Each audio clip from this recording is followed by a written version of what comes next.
Hola, mi nombre es Benjamín Leiva y hoy vamos a hablar sobre la sustentabilidad y la economía.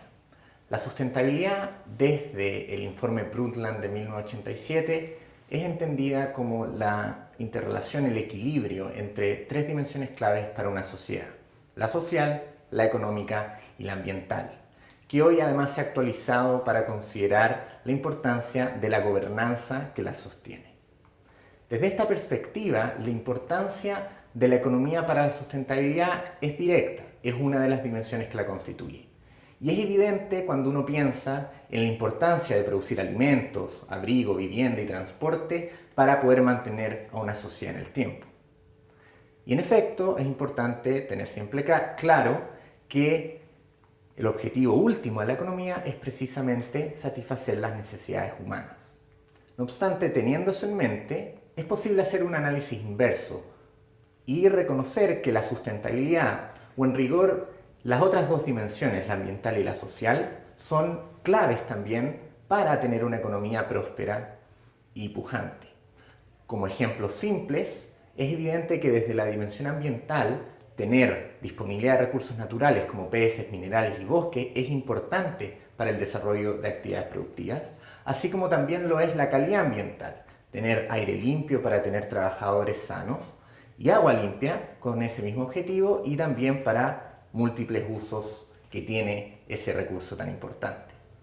Desde la dimensión social también es evidente que tener desconfianza entre los individuos de una sociedad dificulta establecer contratos.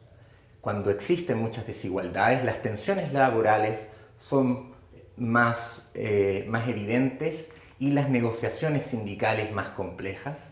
Y cuando hay mala educación, lograr disponer de trabajadores altamente calificados también se vuelve más complejo.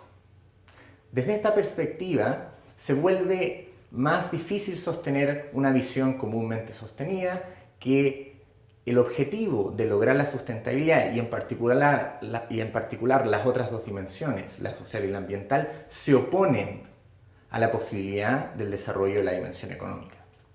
No obstante eso, también es importante reconocer que en muchas circunstancias, en efecto, se oponen.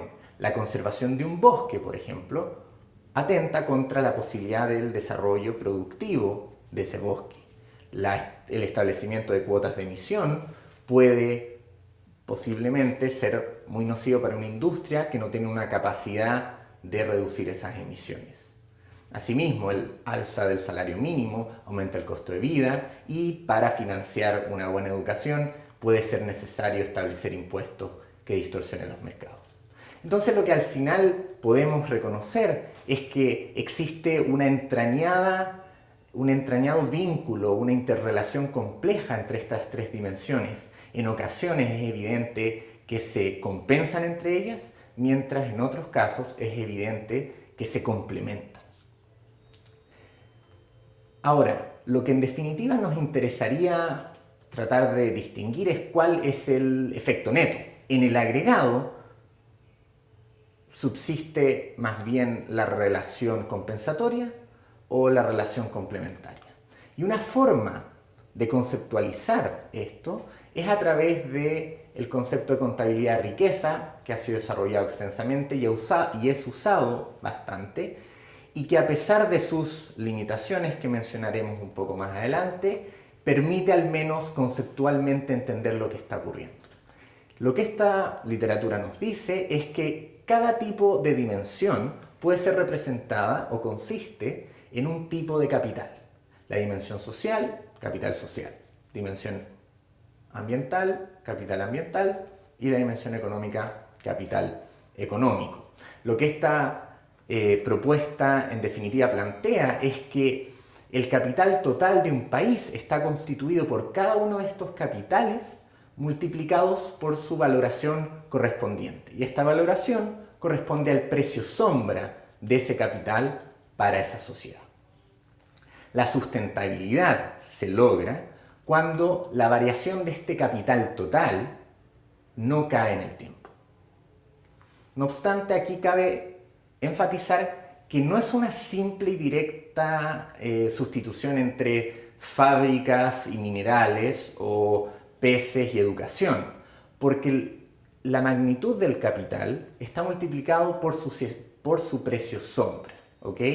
Y reconociendo las dificultades inherentes de esto, que por una parte está en la conceptualización en sí, de que es posible concebir la naturaleza como un tipo de capital, y también la dificultad muy real de cómo se, en concreto, mide el capital social y el capital ambiental, y más aún cómo se miden los precios sombra de esos tipos de capitales. Tras todas esas consideraciones, conceptualmente es posible reconocer cómo las relaciones entre estos precios sombras determinan las perspectivas de sustitución, las perspectivas de cuál es el efecto predominante de compensatoriedad o complementariedad entre las distintas dimensiones. Cuando el precio sombra, por ejemplo, de la dimensión ambiental es mucho mayor que el precio sombra de la económica, es posible, lo que está detrás de eso es que la relación predominante es de complementariedad. Es muy difícil lograr aumentar la dimensión económica con sacrificios de la dimensión ambiental.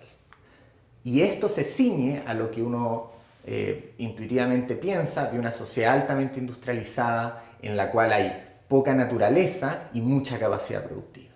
Por el contrario, cuando el precio sombra de la dimensión ambiental es muy similar al precio sombra del capital económico, es más bien la relación inversa la que está presente. Las dimensiones son más bien sustitutivas y por tanto existen amplios espacios para poder aumentar la dimensión económica, disminuyendo o sin consideración de la dimensión ambiental. Y esto es lo que se ciñe a lo que uno intuitivamente pensaría de un país no industrializado en el cual hay mucha naturaleza y muy poca capacidad productiva. Es importante enfatizar que la sustentabilidad es un fenómeno altamente complejo en el cual se interrelacionan tres dimensiones de una sociedad que de por sí ya tienen un alto nivel de complejidad. Y por tanto es evidente que las herramientas que desarrollemos para tratar de entender este fenómeno van a ser insuficientes e imperfectas. Esto lleva a que sea inevitable e incluso positivo que existan más propuestas metodológicas, más formas de conceptualizar el fenómeno. Y un ejemplo de esto es la dona de la sustentabilidad, que conceptualiza la sustentabilidad como aquel espacio seguro y justo para la humanidad, con los mínimos sociales y los máximos ambientales, para precisamente lograr que esta sociedad pueda sostenerse en el tiempo de una manera próspera y feliz, en definitiva. Esta pluralidad metodológica, ejemplificada aquí con el concepto Brundtland de sustentabilidad y la dona de sustentabilidad, no son... es amplia. Existen muchas otras formas de conceptualizar la sustentabilidad y nuevamente es muy bienvenido que así sea. El esfuerzo de entender fenómenos altamente complejos, como lo es la sustentabilidad, precisamente se enriquece y se vuelve más fácil y más abordable precisamente cuando tenemos una pluralidad metodológica mayor. Muchas gracias por su atención y los invito a revisar la actividad adjunta.